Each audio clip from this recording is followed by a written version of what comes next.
Hello friends, good afternoon. দেখো চলে এসেছি এখন ছোট বোনের বাড়িতে। তো কিছুক্ষণ আগে ও ঢুকেই দেখি ও ভাত ফাত দিচ্ছে, না বলেই চলে এসেছি। আসতে না আসতে এখান থেকে উঠে গেল, উঠে গিয়েই বললো না তোমার দায়িত্ব, তোমার এখন ভাত দিতে হবে।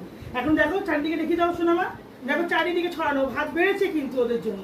আর দিদিরা এসছে এই করেছে, এখন আমাকে চলে যেতে হচ্ছে আমি ভাত বাড়তে। হ্যাঁ তাড়াতাড়ি খেতে দে, খিদে পেয়ে গেছে। মানে খাওয়ার টাইমেই ঢুকলাম, না বলেই আজকে এসছি। তো দেখো কি কি রান্না করেছে একটু দেখিয়ে দিই। সবার জন্য ভাত বেড়েছি আর দিদিরাও এসছে। এখানে ডাল আছে আর চুনো মাছের ঝাল আছে, ঠিক আছে। দেখো তো মৌরলা মাছ, মৌরলা মাছের ঝাল এটা আমার মেজদি করেছে।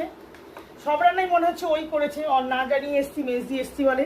মাছের ডিমের তরকারি করেছে আর বাঁধাকপির তরকারি করেছে। অসময়ের তরকারি বাঁধাকপি টেস্টি হবে, খুব খেতে ভালো লাগবে। আর করছে স্পেশাল, আমি জানি না, দেখো লুকিয়ে লুকিয়ে এসব করে